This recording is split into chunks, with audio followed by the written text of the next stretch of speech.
You're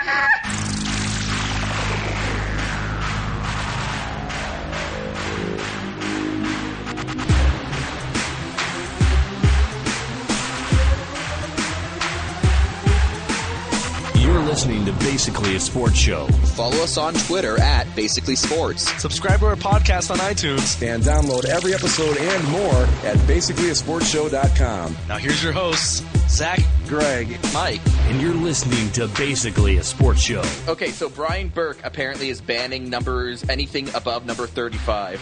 Why? Because this is an exact quote. We're going back to numbers 1 through 35. If it was good enough for those great teams in the 50s, it's good enough for us. So Bryan Burke essentially would tell Wayne Gretzky, you can't wear number 99. When Burke tried to do that with the Maple Leafs, their best player, a certain number 81, Phil Kessel. It's like, no, I'm not changing my number.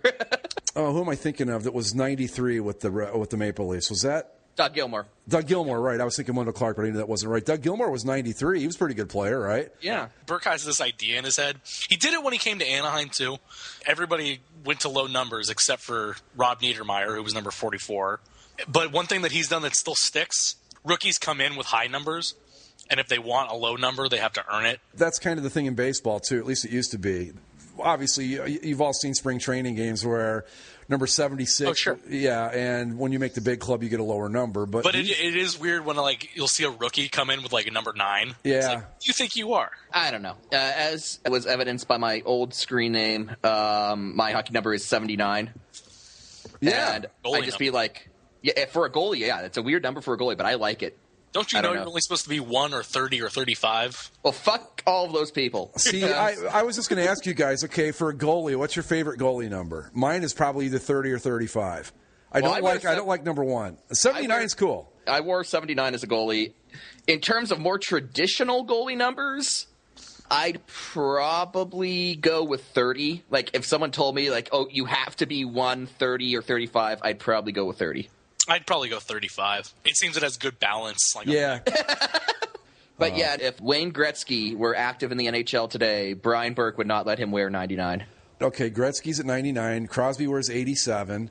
Mario Lemieux was 66. All the young guys in the league now, but I don't know, they come in and use their birth year. That's why Crosby's 87. Eric Lindros was 88. Patrick Kane's 88. Yeah. Everyone born in 1999, they're not going to get you. Sorry. They're going to get screwed. Well, Wayne Gretzky redefined the NHL record book, so. I'm glad you brought up the number thing, though, because there's talk going around this week about retiring Michael Jordan's number in the NBA, which I think is nonsense. See, I don't think it is, and I was completely okay. Well, when I was young at the time, and I thought it was cool when they retired Gretzky's number league-wide, and even thinking about it back today, I don't have a problem with it at all. Just to give people who might not follow hockey as much an idea of how dominant he was. In terms of scoring, there are 3 categories the NHL keeps track of. There's goals, there's assists, and then there's points, which is the combination of goals and assists. Gretzky runs away with all 3 of those records, but even if he never scored a goal, he'd still easily win the points record just off his assists alone. That's why I'm okay with Gretzky's number being retired league-wide, because he, unequivocally, there's every single number that you can ask for to back it up. He's unequivocally the best greatest hockey player who's ever lived. Right. People argue for the merits of Bobby Orr because the defenseman and whatever, but oh god, I have family members who go on about Bobby Orr. And then there's the people that say that, well, Mario Lemieux was more talented if he didn't have Hodgkin's disease and break his back and whatever. But one way or the other, purely by the most quantifiable thing you can have, goals, assists, and points, he's far and away the best player in the league. Whereas you look at Michael Jordan, yeah, he has the 6 championships, and yeah, he's regarded as the best player of all time. But who has the most points in NBA history? Kareem. I'm sure he doesn't have the most assists. No. I'm sure he probably doesn't have the most wins. He doesn't have the most rings. No, that would be Bill Russell, I believe. The only thing Michael Jordan has the most of in NBA history is popularity. Right. In terms of popularity and brand recognition, yes. Michael Jordan's the most famous NBA player of all time. I don't know if he's unequivocally the best. John Stockton actually has the all-time NBA assist record. Right. So, I mean, do you want to retire Kareem's number league-wide? Well, that's do you want to retire John Stockton's number league-wide? Bill Russell's number league-wide? There's so many more Wayne Gretzky's of basketball than there are Wayne Gretzky's of hockey. They did a comparison like if he was a baseball player, what his stats would be. Mm-hmm. I can't remember the comparison, but it was ridiculous. It was like he would have hit 1,200 home runs in his career or something like that. It was just, batted 450 or whatever. It was just insane, just how much better he would have been than everybody else. But I saw the guy play with the Rangers, and this was at the tail end of his career, and even at that point, he was just amazing. It was like, I can't even describe it, but it was like when he was on the ice, every time he would take a shift, it was like the Rangers had a scoring chance every single time he was out there. At least it felt that way. He had amazing vision for the ice. Right. It's almost like he could see like 5-10 seconds ahead of the play. I'm with Zach. I just don't think Jordan – I think you can make arguments that Jordan's not the greatest player ever. I think he's certainly in the top 10, but I don't think you can sit down and definitively say, like you can with Gretzky. I want to hear the person argue that Gretzky's not the greatest ever. I'll get my dad on the show, and he'll argue in favor of Bobby Orr because he was a defenseman. Okay, maybe he would be if he wasn't, but he was a defenseman, and Gretzky's the guy who has all the records. And the other thing going for Gretzky that isn't going for Michael Jordan, nobody was as singularly dominant as Wayne Gretzky was to hockey as Michael Jordan is to basketball. I agree, and I'm not taking anything away from Jordan. He was certainly, like I said, in the top 10 all time. But as I someone put him in the top 5. Yeah, but as someone who grew up and saw Kareem play, and saw Larry Bird and Magic Johnson and guys like that, it's hard for me. It's hard for me to say that Jordan is that much better than everybody else as Gretzky is in hockey. You know what I mean? But here's the thing about Gretzky. Growing up playing hockey, you'd always, like, when kids are little, like, talking like 8 to 10, maybe, like, a lot of kids like to tuck their jerseys in like Wayne Gretzky. But then you kind of get into high school, and less kids do that. And then the kid who insists on doing it, you all kind of make fun of because, like, who the fuck does he think he is, Wayne Gretzky? And it's 99 is like that to like a whole other level. Like I never had anyone on my team who wore 99, but there were a few kids here and there on other teams who would wear 99. When some second liner on a high school team comes out wearing like 99, you're like, come on, guy. Like, come on. I think it's almost one of those things where if they hadn't retired it league-wide, there'd sort of be like this unspoken rule that you don't wear it. Sure, absolutely. Right, well, the example that you can use for that is Mario Lemieux. Yeah. Mm-hmm. Do you see 66s Nope. out on the ice? No. I mean, there may have been, but I can't recall any. No, because people know when you see the number 66 on a hockey jersey, you think Mario Lemieux. Yeah. So if you go out there and you're wearing 66, be like, oh, you're trying to be a Lemieux. I don't know. It's just I don't like the idea of retiring Jordan's number because, like you said, Zach, you can't definitively say he was the best ever, and it's just not even a question. Yeah. So and really, you can't do that in almost any other sport. You have Jackie Robinson, but that's a special circumstance. I would not protest if Hank Aaron or Babe Ruth got their numbers retired. I'm not campaigning for it, but if it happened, it wouldn't bug me. I don't think they could do it. Wouldn't have the same sort of significance, though, because Babe Ruth's numbers have been passed. Hank Aaron's numbers have been passed. Yeah, like it or not. Yeah. Well, I'm gonna debate Hank Aaron's numbers legitimately being passed. Okay, but Hank Aaron, yeah, you can call him the home run king, but would you ever call him the best player in baseball? Is he in the top 10 of the best players of all time? That's Probably a tough. not. It's a tough call. I don't think so. See, that's the thing. Hank Aaron was a consistent. He was never dominant. Babe Ruth dominated his era like no one ever had before. Hank Aaron didn't do that. Hank Aaron was just remarkably consistent. Now he's the all-time not anymore, but he was the all-time home run leader, I believe. In my mind, he still is. Yeah, in my mind too. I think he's the all-time RBI leader. I want to say he batted 300 for his career. So he was a very, very good player. I don't know if he's in the top 10, but he's got to be in the top 20. I would even put him. See, that's the thing. There's so many baseball players going back so far. It's so hard to compare eras and all that. I don't know. Well, there's another. But he's not the best of all time. I wouldn't say that. No. Well, there's another record that Wayne Gretzky is a part of. he is one half of the highest scoring brother combo in NHL history. Brent Gretzky having 4 goals in his NHL. Well, believe it or not, Hank Aaron is one half of the brother combo with the most home runs in Major League history. His brother Tommy Aaron hit like 9, I think, or 20 or something like that. This is a picture of Brent Gretzky, and I think that look on his face just sort of says it all. Let's see. Was he the one they referred to as the good one? No. I thought Gretzky had a younger brother that, Gretzky was the great one, and his younger brother was the good one. Using good to describe Brent Gretzky would be stretching the term good. Brent Gretzky, if there's anyone that should have worn 66, it should have been Brent Gretzky. I like how he wore 49. I like how he wore 49 though. It's like, it's not 99, but it kind of, if you squint, looks like 99. I'm a little more than half as good as my brother. Kind of. But no, he played for the Lightning during that period where the Lightning were doing anything to just get publicity, like when they when they had that female goaltender play like a period. She never played in an actual game, right? It was an exhibition. That's what I thought. Yeah.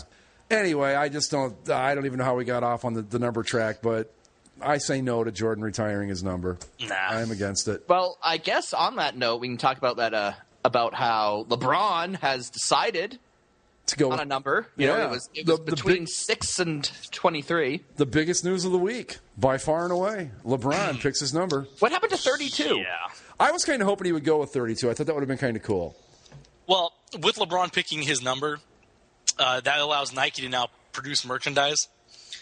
And, you've seen the trend of where people will take numbers and put them in for letters, especially concerning sports figures. Yeah, like Forsicken or Forsickvin. Yeah. Well, this is what Nike's trotting out for LeBron. Oh, boy. Using the number 23. It's supposed to be strive for greatness. Oh, God. The number 2 is used as an E, and the number 3 is also used for an E. That's just dumb. The 3 works. The 3 I could go with. Right. But 2? 2 why not not an E? Why not use the 2 for the S? Would you guys wear shirts like that? Like, no. I won't. No. I want nothing to do with that. No. Okay. No, I was just curious. What was that one shirt they had? It was that style they used across college football and even made it to the NFL, where it was like team name nose. It was a playoff of the old Bo Nose. Bo Nose, yeah. Yeah, it was still stupid. It's still stupid. They sell them in the Angels stadium. They have Albert Nose, Trout Nose. Right. I would never be caught dead in one of those things. No. The only one I was ever even mildly tempted to buy was the one that said "Chicks dig the long ball." Well, yeah. I thought that was kind of funny. Yeah, but it was funny. But, I don't know. When I'm buying team apparel, I usually kind of stick to just logos. Exactly. Same I don't here. buy, usually I don't buy things that have sayings on them. Nope. When the Ducks played the Kings in the playoffs, I did buy a shirt that says "Beat LA" on it. Didn't work out for me, but I own it. You can use it again next year. Now, I hate to interrupt, but we do have a Rob Ford update. Rob Ford returned from rehab, has resumed his campaign to try to win re-election for the mayor of Toronto. The Toronto Star has decided to try to reach out to members of Rob Ford's family to perhaps get an inside scoop here or there. His mother, Kathy Ford, is currently being charged with stealing toothbrushes from a Zeller's big box store. Is it awful of me to say that I'm disappointed he went to rehab? I told you guys before stealing toothbrushes. I mean, once you smoke crack, is there anything really that you won't do at this point? It runs in the family. Yeah, once you've hit the crack pipe, there's really not a whole lot lower you can go, really. No, not really.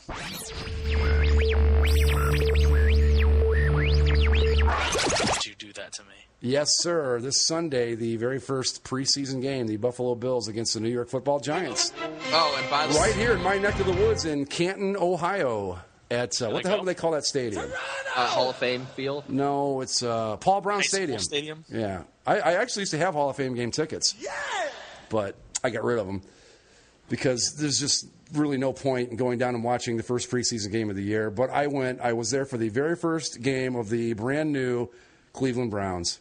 But anyway, so we want to talk some football, right? I want to talk some football relocation rumors, actually. We've got 2 on the block. Okay. The Bills are, of course, for sale because, what's his name? Something Wilson. Ralph Wilson. Ralph Wilson shockingly passed away at the age of 94.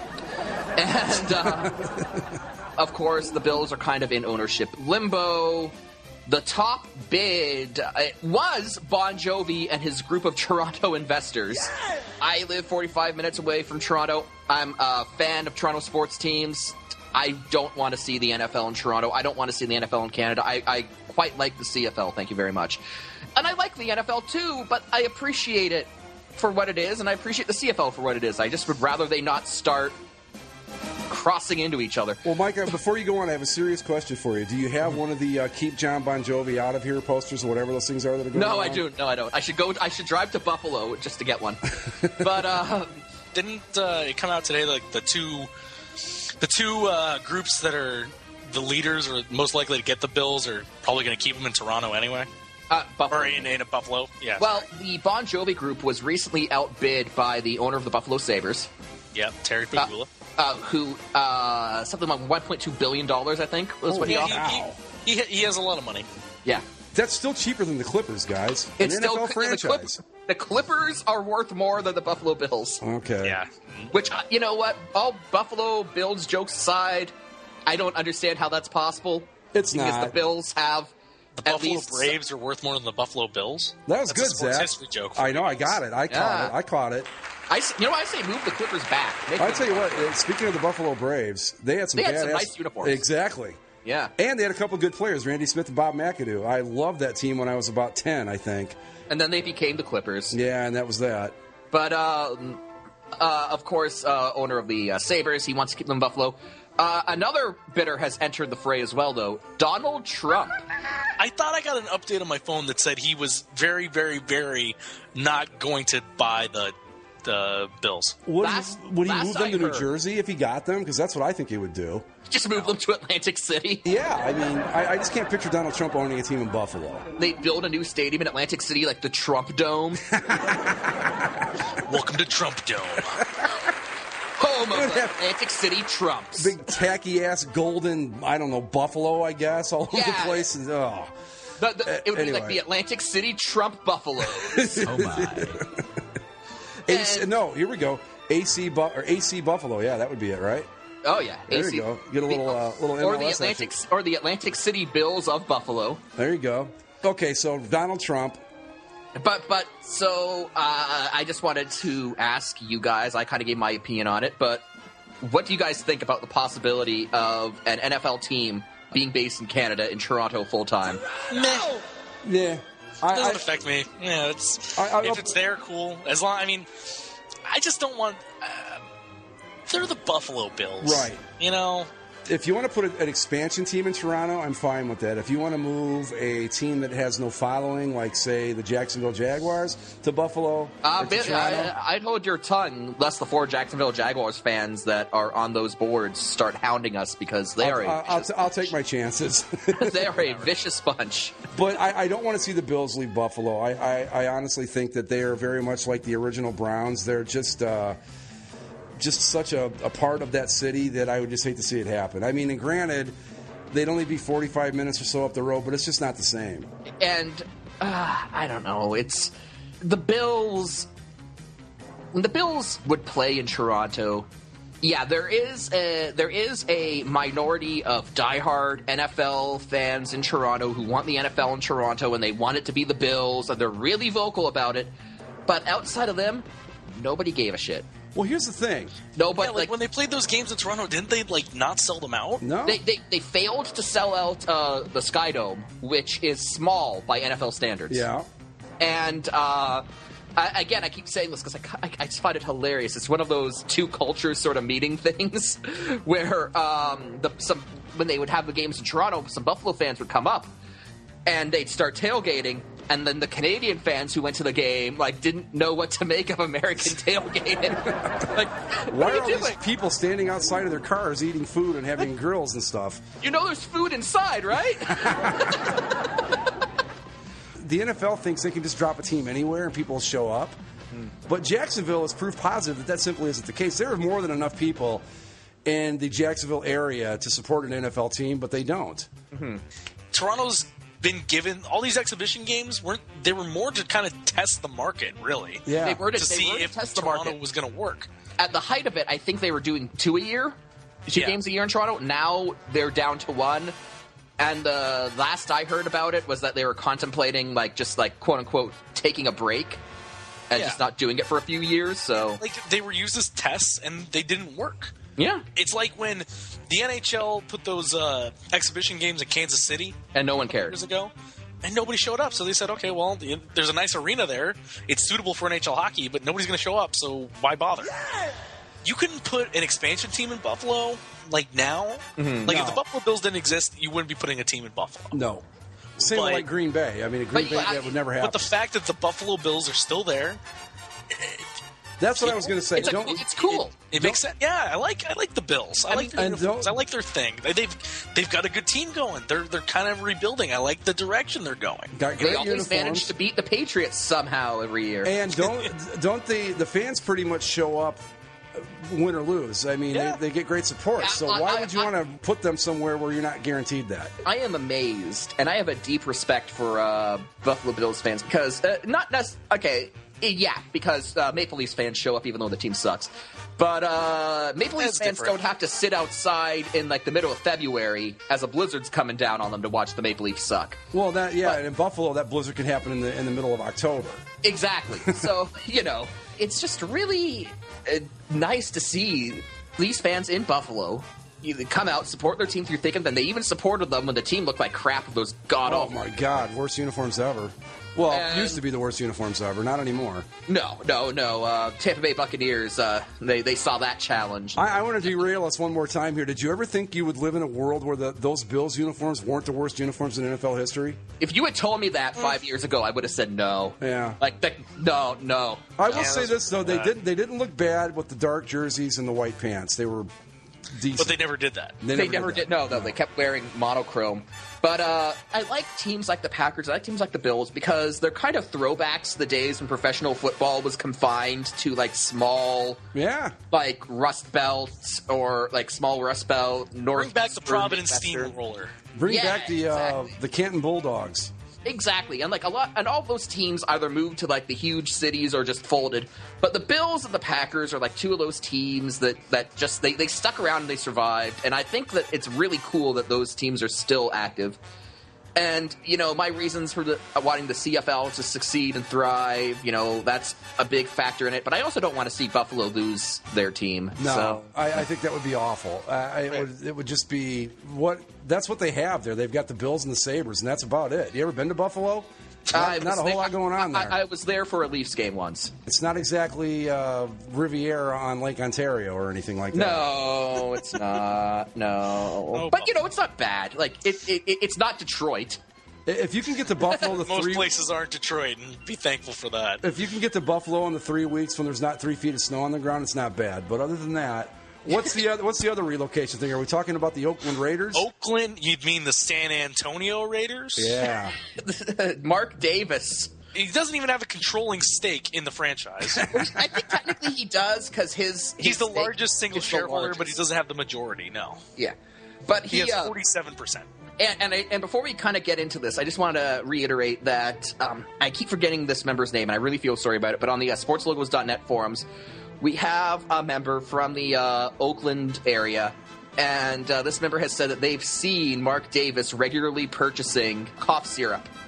Nice. So apparently, Mark Davis making decisions for the Raiders while high on cough syrup. Is he doing a little bit? It wouldn't be any different than what Al was doing.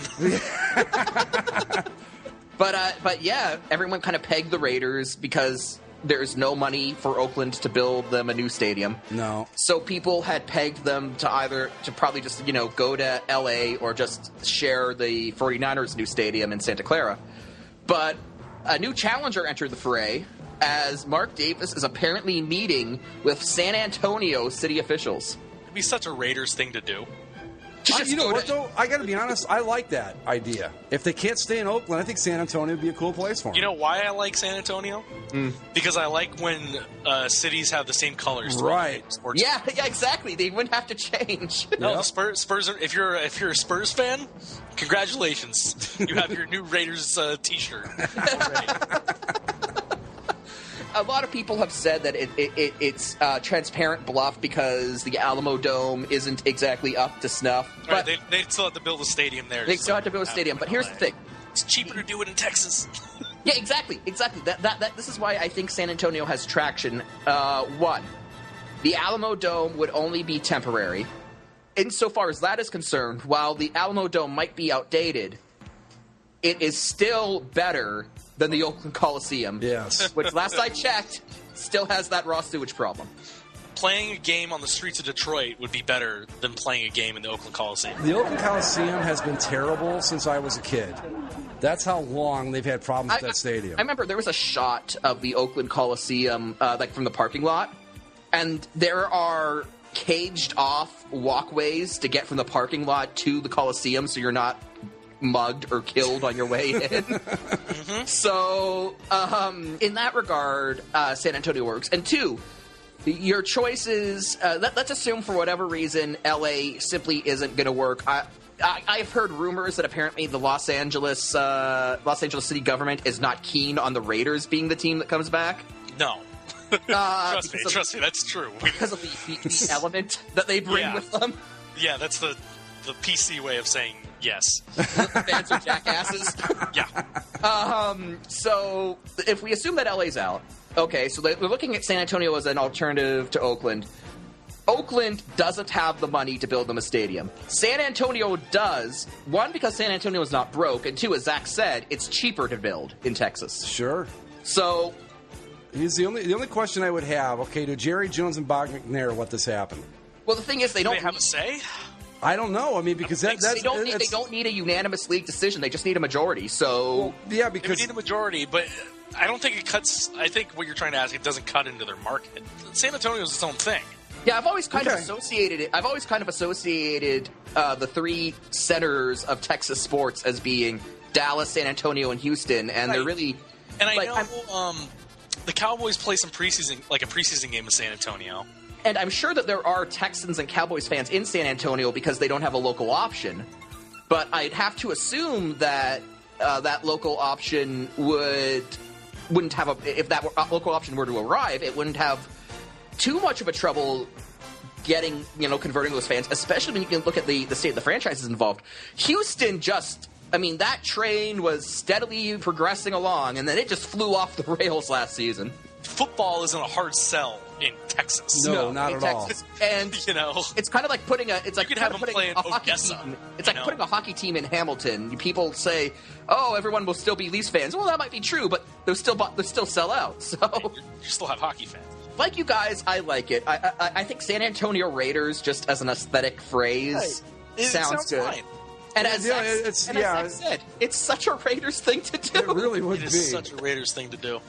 I like it. I don't know that if Dave was just using it, like you said, Mike, as just a transparent ploy to try to force Oakland's hand or whatever. But the truth of the matter is that they're just not going to build them a stadium. No, exactly. And that's why I think even if it is a ploy, it's still in play because it might be a ploy, but if it comes down to it and Oakland says, we just can't build you a stadium, he's going to go there. You have to have a stadium to play in. Exactly. People assume when it comes to franchise relocation talk that if a city is being used as a ploy, that it doesn't have a real chance. But just by virtue of the fact that conversations are happening, there is a chance if things don't work out in the original location. In terms of the location or the relocation, if you get to a point where Oakland doesn't renew the lease with the Raiders don't have a place to play, and San Antonio says, hey, you can come play in the Alamo Dome, they would have to take it, right?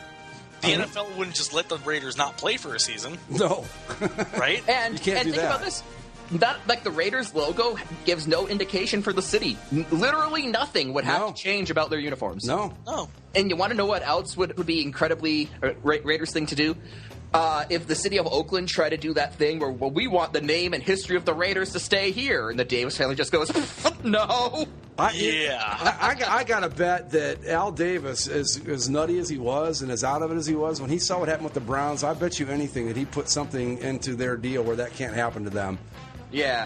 No, Al Davis kind of became a caricature later in life, but what a lot of people forget was that back before he went senile, he had a very sharp mind for business. Oh, he was a very shrewd businessman, yeah, definitely. I mean, as commissioner of the AFL, he basically forced the NFL into a merger. I like this. I think it would be, like Zach said, it's just such a Raider thing to do. That it would be cool. It would be a Raiders thing to do. It would be cool. And again, kind of using that whole Texas and football, hockey in Canada analogy, football is huge in Texas, and it would probably be a good move from a league standpoint to have as many Texas-based franchises as possible. Well, think about Move this. the Jaguars to El Paso. There you go. Let's put four NFL teams in Texas.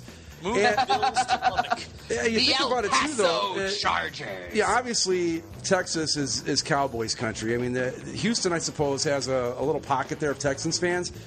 But you're at a point in the Dallas Cowboys history where I don't think it would be that difficult to get people in San Antonio to switch allegiances. It's not like the Cowboys are reeling out Super Bowl after Super Bowl every year. I think the difference is that the Raiders are a crappily run organization. Yeah. Like if they continue the Cowboys. On the patch they're on, well, the Cowboys at least make headlines. Like they try to do stuff. The Raiders. Mark Davis making team decisions high on cough syrup. Yeah, Mark Davis is worse than his father was at organizing a football team. At least Al Davis, before he went senile, knew how to run a football team. It just seems as if Mark Davis skipped that whole competency period and just skipped straight to the senility. Like I've told you guys before, it's just weird to me to see the Raiders be this awful because growing up, they were always good. Always. Maybe not a Super Bowl contender every year, but they were always good. And now they're a laughing stock. It's a shame. Unless they change ownership, they could move them to the moon and it's not going to help. In terms of NFL alignment, like NFL relocations coming up, here's what I want to see. I want to see the Raiders in San Antonio for the reasons that we've gone over. I mean, I'm not going to lie. It being a Raiders thing to do is part of that. Sure. But, it fits in with the team, and there are legitimate reasons why I think it's a viable market. And I want to see the Chargers and I want to see the Rams both in LA. At least the Rams, if not both. Yeah, I'll take the Rams. And put them back in the blue and white uniforms. We got a deal. Blue and gold.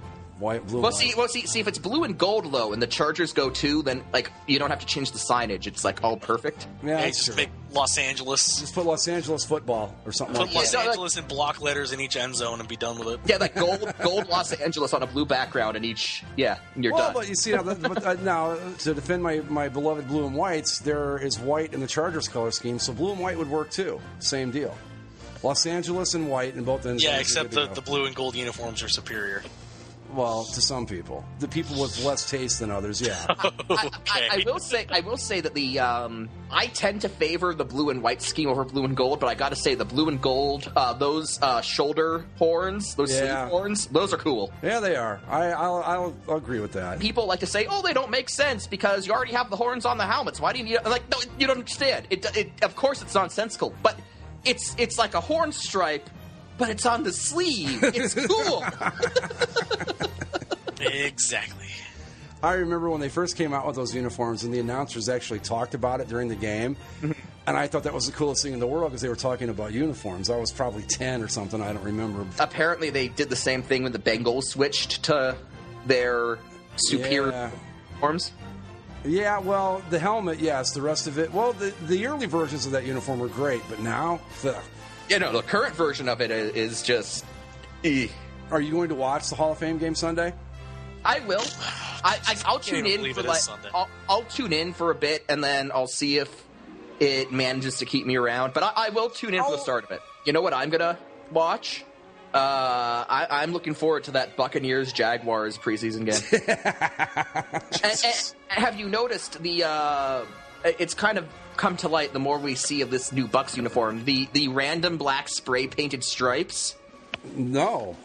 So if you look try not to look at that thing. If you look at the Buccaneers helmets, right, along the top part of the helmet, there is black spray paint, 2 spray painted black lines along the top of each Buccaneers helmet. Why? They say it's to mimic the look of a cannonball. Huh? Jesus. And the team defended it by saying Nike. it is a unique design element. Oh, Nike, just shut up. God, just because you're called the Buccaneers doesn't mean you have to go out with a sword and well, the pewter helmet. Do you know why it was a pewter helmet in the first freaking place? Because it looked like a cannonball. Okay, There's no need to paint black stripes on it. I'm trying to find an image. Like it flew under a lot of people's radar because people just assumed it was shadow. It was like shadow or trick of the light. But it turns out no. These are actual. You've got to be kidding. Here you go. Take a look and soak it in. Oh my god. Oh. How does that look any more like a cannonball? It looks like a mistake. Bring Back the Vet actually had a great idea of how these happened 2 minutes before the unveiling. A vandal broke in and they caught him. But basically, right before the unveiling, someone goofed and spray painted streaks on the helmet or spilled paint or something. Since they couldn't postpone the release, they just made up some bullshit reason to explain it. That's why it's hand painted, and now here we are. Pretty much. Wow. Yeah. That is so dumb. Imagine the helmet graphic when that helmet goes against the Jaguars helmet in the preseason game. God. Those damn numbers. Screw you, Buccaneers. Hey. But you know what? All this makes sense when you realize that Malcolm Glazer was at death's door when these things were approved. So he's like, I don't care. He was probably hallucinating on pain meds or something. He probably didn't even know what he was signing off on. They're just like, hey, Malcolm, we need your signature to make this official. Okay. Wow. Those are so bad. And it's even worse when you consider, like, at least the Jaguars, the uniforms previous to this weren't that great either, so it was just kind of going from crap to crap. But when you consider how good the Bucs looked before this. I've said it. Every combo they had, well, it may not have been the greatest uniform in the NFL. Every single combo they had prior to this looked good. All right. Oh, my God. And again, to echo another poster's thoughts, old school Vikings, he said, it's as if at a board meeting, Nike decided that the worst reaction was, I thought these were ugly, but it's growing on me. No, these don't grow on you, because every time you notice something else, it gets worse. It's like little hidden time bombs of bad design that you notice. I can understand some of the things they did, but the black spray paint stripes, I just don't... I don't understand a lot of it. How does that look like a cannonball? Here's the thing. This is what I've been saying. How does that make any sense to you? Nike is behind the greatest practical joke of all time. They're just going, let's put these stupid spray paint stripes on this helmet and see if we can get people to buy it.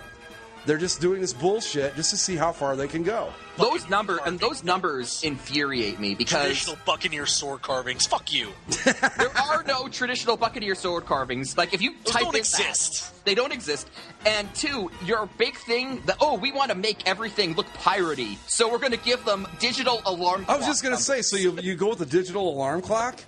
Well, you know what? When it's Nike, that makes perfect sense. Perfect sense. It's a cacophony of suck. Now, see, again, if we had titles for episodes, that would be it. Cacophony of suck. Cacophony of suck, yes, sir. As a matter of fact, I'm going to start titling the episodes, and that's what this one's going to be. It's great. I don't title. I come up with creative titles for basically a geek show when I post them on other sites other than the Kramer boards. It's great fun. Well, you should start doing that with the boards too. Okay. Yeah. Well, we're going to do that. Cacophony of Suck is the name of this episode. But imagine that Buccaneers uniform, those Jags uniforms, same field, and then you factor in that after the first two series, both teams are going to go with their D-stringers. It would literally be the ugliest football game in every respect that ever happened. I really think that this game is toying with the fabric of the universe. Something bad. It could create a paradox. It could create something I don't know. Time's going to rip it open on the field. Something bad is going to happen with that game because And Cthulhu, the outer god, is going to emerge from it.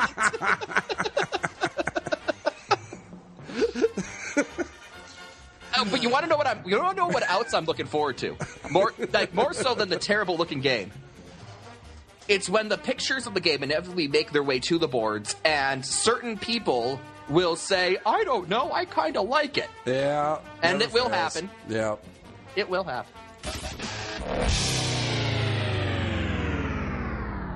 Ladies and gentlemen, Zach's Tabs.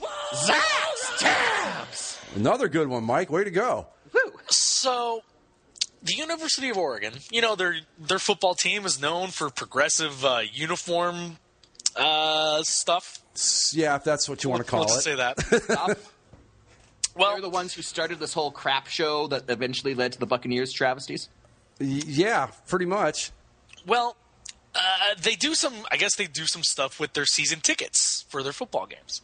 So the University of Oregon Ducks tickets, they put out a little graphic showing that they use foil. They've used like a texture, like a football texture. 2012, they used a hologram. Well, coming to this season's Oregon tickets, scratch and sniff.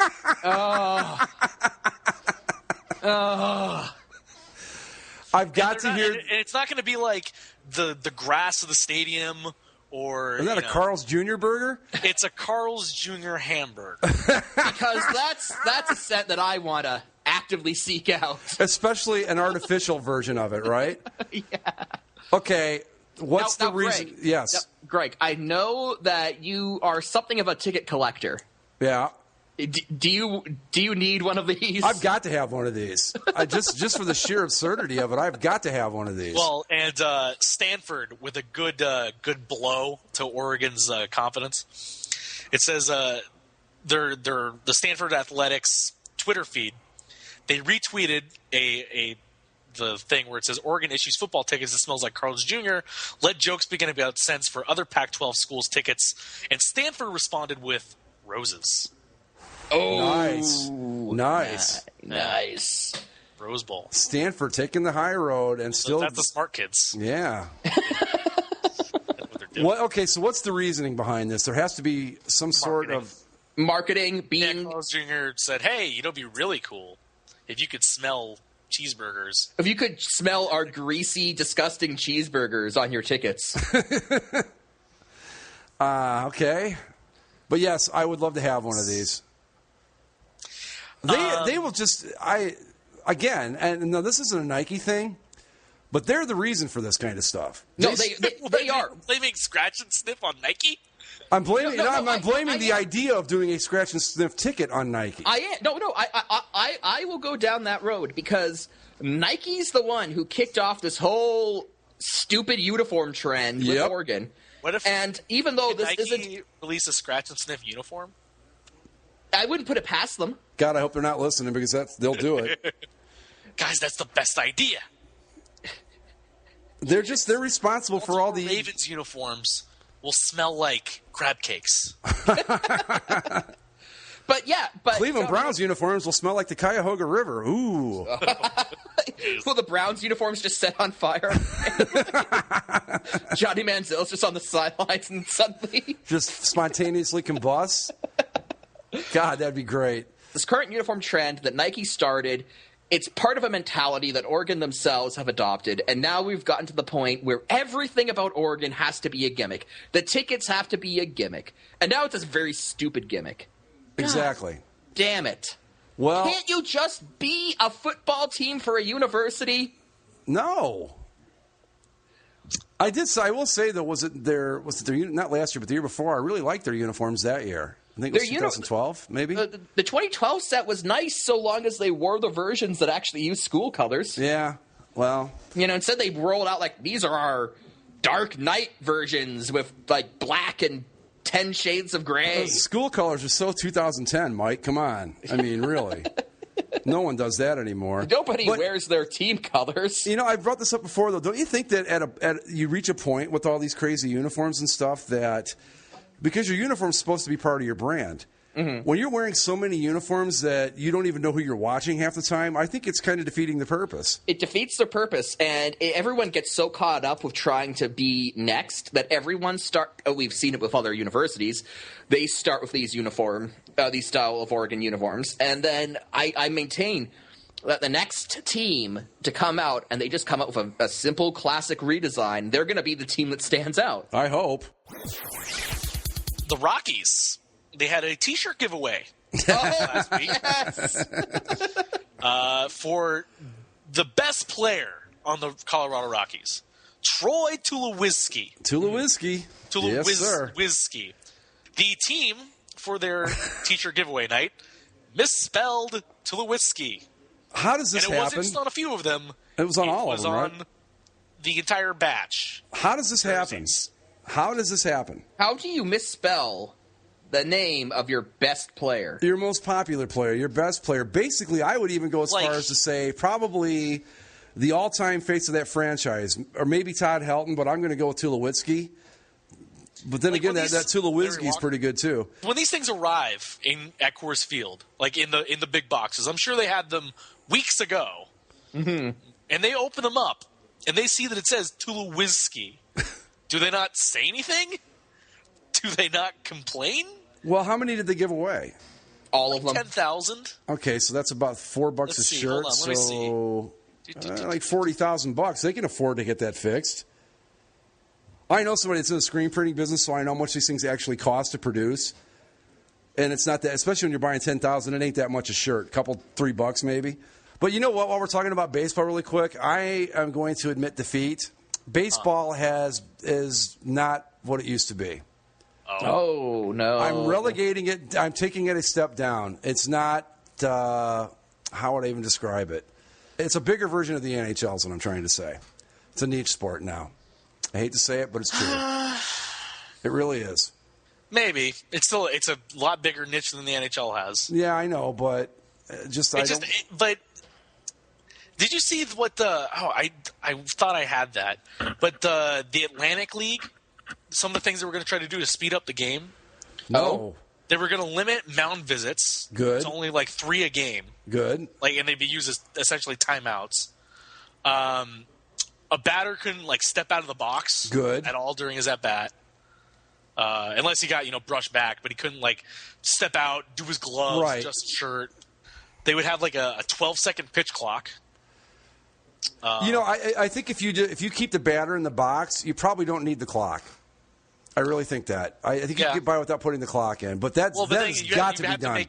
You would have to make the pitcher not keep checking guys and holding onto the ball and stuff like that. Umpires can handle that without a clock. I don't like the idea of putting a clock in baseball. I mean, if it has to be done, it has to be done. Well, it wouldn't be like an actual clock, but it'd be enforced by the umpire. Okay, I'm okay with that. That's fine. It wouldn't be like a shot clock. Because you've got a sport it's heading, and I don't mean this as a knock on the NHL, but it's headed in that direction where it's just going to be the hardcore fans and that's it. It doesn't have across the board appeal anymore. It's reached that level, and one of the biggest reasons is that the games are just, I can't even watch anymore because it's just oh my God, this is taking forever. They've got to speed up the game. I think it was on the boards I pointed this out, that I went back and watched a video from 1981 on YouTube. It was a 9-8 game. It took 2 hours and 10 minutes to play. And then I showed a video clip of a game that was from last year that was a 3-2 game that took 3 hours and 40 minutes. That's the problem right there. Here's what it's listed as. The defensive team will be limited to 3 quote-unquote timeouts per game in which mound visits or on-field conferences will take place with the current pitcher. Pitching changes don't count. Okay. Umpires will enforce a strict 45-second time limit on timeouts. Good. The umpire's warning is disregarded by the defensive team and play continues to be delayed. Umpires shall declare a ball for the batter at the plate. Good. This one's weird. Pinch runners will be used for catchers as soon as the catchers reach base. That ensures the catchers are suited up quickly for the start of the next inning. That's not that big of a problem. That's not a problem, no. Yeah. That's not a problem. And again, this is for the Atlantic League. It's an 8-team professional independent league. The number of warm-up pitchers for each pitcher will be reduced from 8 to 6. The biggest problem that needs to be addressed is all the screwing around that goes on in the mound and in the batter's box. You take care of that, everything else follows right along. when a manager or catcher on the defensive team indicates to home plate that they wish to issue an intentional walk, the batter is going to be automatically awarded first base without actually throwing the pitches. Yeah, because that's kind of like the extra point. Every once in a gazillion tries, something weird will happen on an intentional walk. And even then, it's like even less than an extra point. Right. I remember once where somebody didn't throw it far enough outside, and Vlad Guerrero got a base hit. And every once in a great while, someone will throw one too high or too wide, and it gets away from the catcher. But honestly, if it'll speed up the game, I'm all for anything that will make the game faster. Anything. That's not necessary. Umpires will be directed to enforce Rule 602 or 804 related to hitters stepping out of the box and pitchers delivering the ball within 12 seconds when the bases are unoccupied. And umpires will be directed to control the pace of play. Umpires shall adhere to the strike zone as defined in Rule 2 and observe that definition when calling balls and strikes. Good luck with that. Yeah, sure. Again, the simple solution, because if they don't speed up the game, I mean, my God, when you've got hardcore fans like me that go, I just can't sit through all of this, that's a problem. It's easier for me just to go on and watch the highlights on MLB.com. They do this great thing on Rogers Sportsnet 360 called Blue Jays in 30. Yeah. They basically condense an entire game down to 30 minutes. Well, because this Angels-Orioles game, it was a 0-0 game until now we're in the 13th. It's kind of Christ. What? That sucks. Yeah. It's not even a pitcher's duel. It's not like you have dueling no hitters. It's just it's just a scoreless. It's just a long game. Well, that's another thing too. I was reading an article that batters striking out. It's up to 21% of all at bats now end in a strikeout. 21%. Right. That you can't fix. I think is the highest rate in baseball history. Yeah, it is. I mean, I think it was 7 or 6% or something like that. But I think it was Keith Olbermann I saw this on. But they've got to speed it up. It's as simple as that. And I'm all for anything that will keep the batters in the box, keep the pitchers moving, and get some momentum going. Josh Hamilton, I hate you. What did he do? Did he strike out? He's 0 for 6, and he struck out on 3 pitches. Oh, of course. Swung at all 3 of them. Breaking balls away, right? Oh, yeah. Yeah, of course. Yeah. Yeah. When I can sit here and figure out how to get Josh Hamilton out, we've got problems, folks. You don't even have to throw a ball in the strike zone. Did you see what Tampa did when David Price got traded to Detroit? Yes. No. They put the Twitter. They put something on Twitter of this picture and it's a picture of a beach in Tampa, and then a picture of some. Yeah, that was a local news thing. Yeah. And then so Detroit came back with a picture of their stadium next to to Costco there in Tampa, and pretty much ended that debate. Yes, but to be fair, I wouldn't fear for my life standing outside of Tropicana Field. It might be a dump, but I wouldn't feel as if my life was in imminent danger. Not unless you're going to get hit by a meteor or something, because there's certainly no people around to do anything to you. Maybe get struck by lightning. I don't know. Somebody died from a lightning strike here, last week up in Venice. Yeah? Kind of weird. Wait a minute, a lightning strike in their name now? I'm just saying, the Washington Bullets changed their name. Yeah. We'll go from Greg's home to Mike's home. Woo! Mike, your Kitchener Rangers. Woo! All right. Rangers. The Kitchener Rangers are a not-for-profit organization. Owned by the community. Right. Like the Packers. And so every year, since they're a not-for-profit, they have to actually release their financial books. They're required. Unlike other sports teams, which are private entities, they have to release. Which is how the Chicago Blackhawks lose money, quote unquote. Right. So the Kitchener Rangers made $6.2 million in revenue. Wow. For the 2012-13 season. Not bad for junior hockey guys. Not bad at all. But it also turns out that the Rangers spent $6.1 million. So that's $0.1 million in the bank. Woo. The revenue generator biggest revenue generator was ticket sales at $3.6 million. Mm-hmm. Expenses included facility rental, team travel, advertising, and of course, money for the players' education. Oh, of course. Oh yeah. I'd be willing to bet that of all the sports podcasts and sports talk shows in America, this is probably the only one that talks about the Kitchener Rangers on a regular basis. On anything approaching a regular basis. Although if you want, I can come in and we could have Kitchener Rangers lowdown each episode. That'd be awesome. We need to get our investigative team on this, guys. We're We're brilliant scientific minds, and we are. Some of the world's greatest scientists have been unable to describe what is happening in Siberia. Well, here's a better question: does anybody care what's happening in Siberia? Well, in Siberia, there's these mysterious giant holes. Pingos. Yeah. Right? No, No, they're not pingos. they're just giant holes. I thought they were called pingos. Diameter about 50 feet Wow. and pretty deep. I'm sorry, one of the comments section on this is the Ancient Aliens guy. The ancient astronaut theory suggests I'm not saying it was aliens, but it was aliens. Well, they talked to some of the townsfolk in the place. Experts have said that it is not like this is the work of men, but it also doesn't seem like a natural formation. we're able to create a two-headed dog with 6 legs. So there's Okay. these giant holes in Siberia. There's now 3 of them they found. I'm and they have no idea what made them. I'm going to run a little historical factoid by you guys and our listeners, and if there's any connection, I'll leave that up to all of you to decide. In the late 80s, a Soviet oil rig out in Siberia reported that the deeper they drilled, the more clear they claimed they could hear human screams. And they claimed that they were drilling into hell itself. Draw your own conclusions. According to some of the observers, at first people said initially the place was smoking, and then there was a bright flash. In a second version of the story, a celestial body fell from the sky. I don't know, man. This is interesting. I want to believe that the truth is out there. So, did they record the voices from hell? No. Oh, well, see, they should have.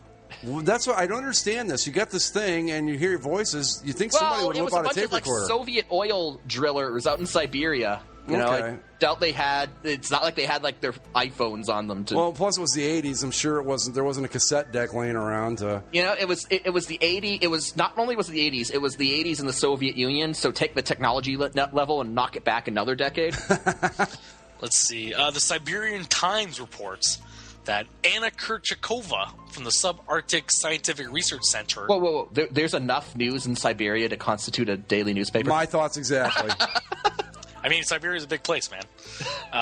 Thinks the crater was formed by a water-salting gas mixture igniting an underground explosion, the result of global warming. That sounds to me like some Illuminati government cover-up bullcrap. We all know it was the aliens. Mm-hmm. Aliens. It was the aliens. Now, And why they would want to drill holes for no apparent reason is anybody's guess. But it's not them drilling holes. Mm-hmm. It came from the inside. So what it is the alien spaceships were buried underneath. It's like War of the Worlds all over again. Yeah.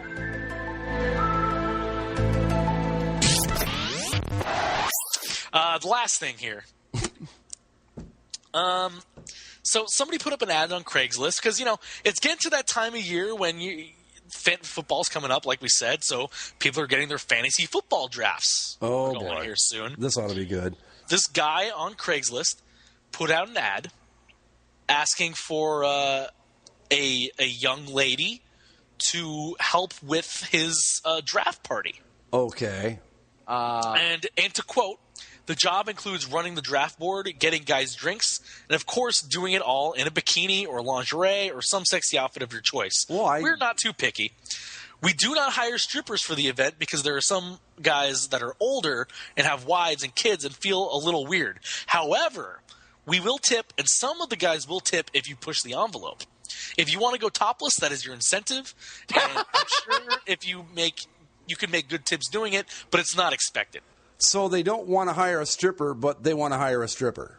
I got to think that they've just been overwhelmed with responses to this. There must be tons of women who would just jump at this opportunity. I mean, this stuff always works, right? Yeah. Yeah, okay. Well, I mean, the picture the guy put with the ad, too, is great. These are the pictures he put of himself to show that he's a trustworthy dude. The pictures are him in a with sunglasses and a sport jacket on, taking a selfie in his bathroom. Right. And not like a selfie with the camera turned around, taking a picture in the mirror so you get the full bathroom experience. Right. And then the other one's just him with an open collared shirt. Well, now we've had our title earlier, Cacophony of Suck, and now we've got our picture for this week's show. You got to love it when a good plan comes together. Oh, God, he looks like such a douche nozzle. Oh, my God. But hey, I mean, if you want to go to his draft party and maybe take off your shirt, they're not going to tell you not to, but, you know. Well, what's it pay? I might think about it. Well, serious inquiries, please. Only, please. Include pictures in your email, and please make sure you can commit to the date. Wow, dude, this is usually we don't. We only tip the girls, so I can't say for sure what you would make, but I guarantee as a minimum $150 for each girl. Oh, so they want more than one. Yeah. This guy is, he's the biggest idiot in the world right now, I think. If interested, I would ask that you and your friend be available to meet someone from the group at least once before I fly home, just to verify you're legit and you're serious about entertaining the party. If I don't have two girls lined up and come through for us, it would be a nightmare for me. Good luck, dude. Good luck. I'm sure it's going to be easy. Good luck Piece on of cake.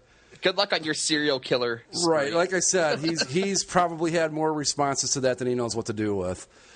Okay, so that's going to do it for us. You can follow us on Twitter at Basically Sports. The website is basicallyasportshow.com. The email, basicallyasportshow@gmail.com. And Mike, what do we have coming up? Well, actually, on Bags this week. No, I guess it would be next week. Next week. Yes. On this new recording date's got me confused here.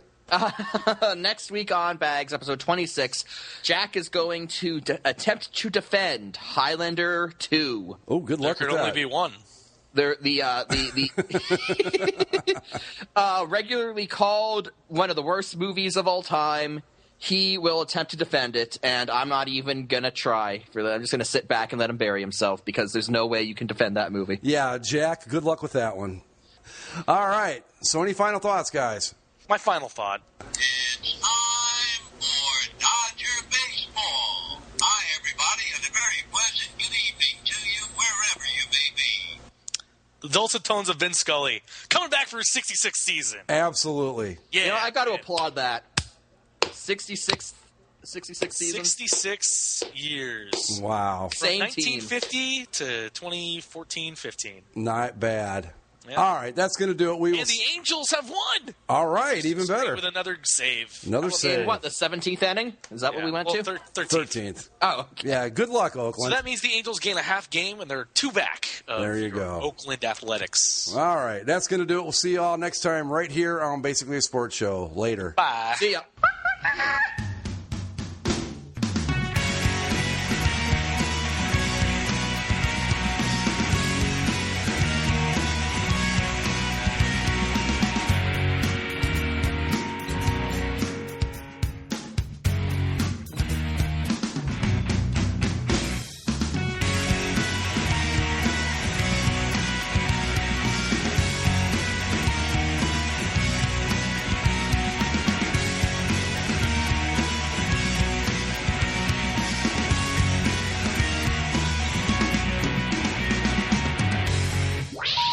Please hang up and try again.